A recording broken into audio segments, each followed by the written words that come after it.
मीरा और पायल इस घर की दो आधुनिक और समझदार बहुएं थीं।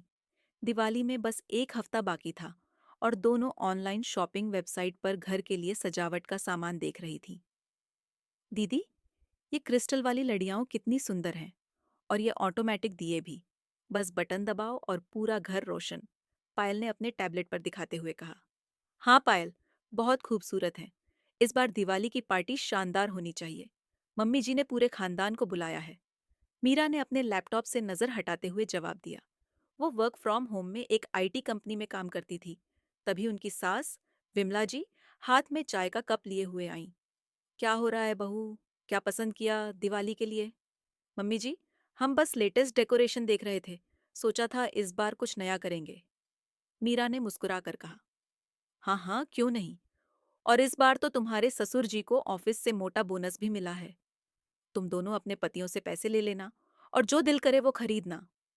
आखिर साल का सबसे बड़ा त्योहार है। विमला जी ने खुश होकर कहा। घर में सब कुछ अच्छा चल रहा था। दिवाली की तैयारियों का उत्साह चरम पर था। रात को जब उनके पति रोहन और समीर ऑफिस से घर आए तो उनके चेहरे पर हवाइयां उड़ेच रही थीं। क्या बात है? तुम दोनों इतने परेशान क्यों हो? बोनस नहीं मिला क्या? विमला जी ने चिंता से पूछा। समीर ने हिचकिचाते हुए कहा, माँ, बोनस तो मिला था, लेकिन हमारे एक दोस्त ने एक ऑनलाइन इन्वेस्टमेंट स्कीम के बारे में बताया था। कहा था कि एक हफ्ते में पैसे डबल हो जाएंगे। हमने सोचा दिवाली से पहले और पैसे बन जाएंगे तो और धूमधाम से त्योहार मनाएंगे। तो पैसे डबल हुए? पायल ने उत्सुकता से पूछा। रोहन ने सिर झुकाकर कहा, वो स्कीम फ्रॉड निकली। वेबसाइट ही बंद हो गई। हमारे सारे पैसे डूब गए। यह सुनते ही घर में सन्नाटा छा गया। पायल और मीरा के हाथ से टैबलेट और लैपटॉप छूटते छूटते बचे। विमला जी सोफे पर बैठ गईं। हे भगवान! अब क्या होगा? मैंने तो अपनी बहन और ननद जी को भी पार्टी में बुलाया है। हम लोगों की नाक कट जाएगी। सबको इतना उदास देखकर मीरा ने पायल की तरफ देखा और आंखों ही आंखों में कुछ इशारा किया। फिर उसने हिम्मत करके कहा, मम्मी जी, आप चिंता मत कीजिए।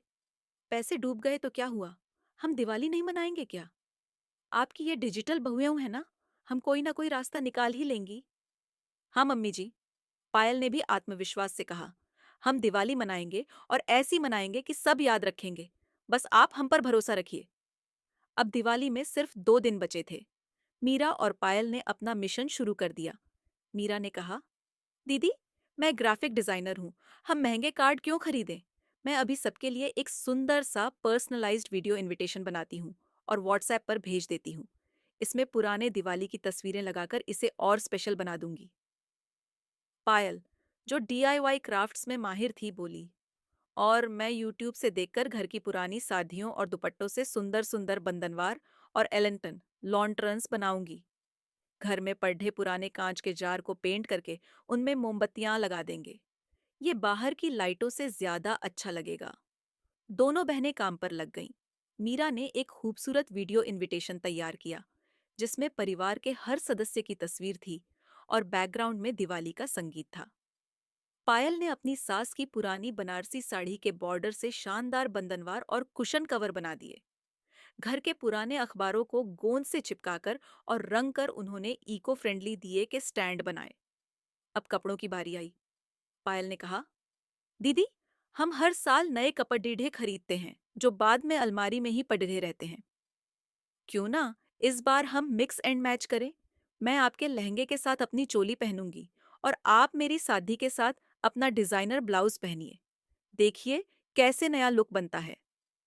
यह आइडिया सबको बहुत पसंद आया।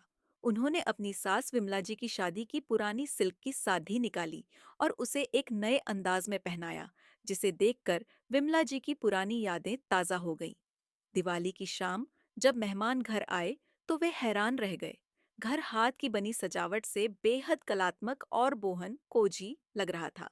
हर कोने में एक पर्सनल टच था। पार्टी में खाने के लिए भी पायल और मीरा ने बाहर से ऑर्डर करने के बजाय घर पर ही चाट, गोलगप्पे और पारंपरिक मिठाइयों का स्टॉल लगा दिया, जिसका सबने खूब आनंद लिया। तभी मीरा की ननद नेहा अपने पति के साथ आई।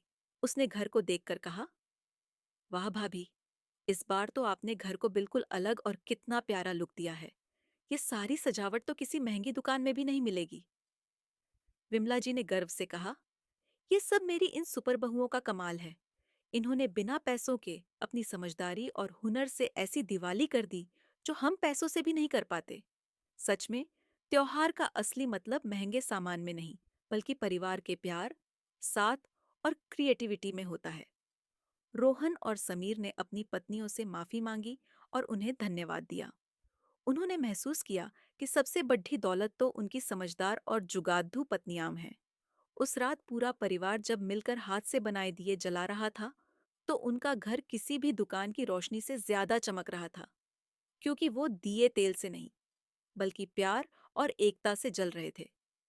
इस तरह स्मार्ट बहुओं ने अपनी सूझबूझ से एक मुश्किल को एक यादगार उत्सव में बदल दिया।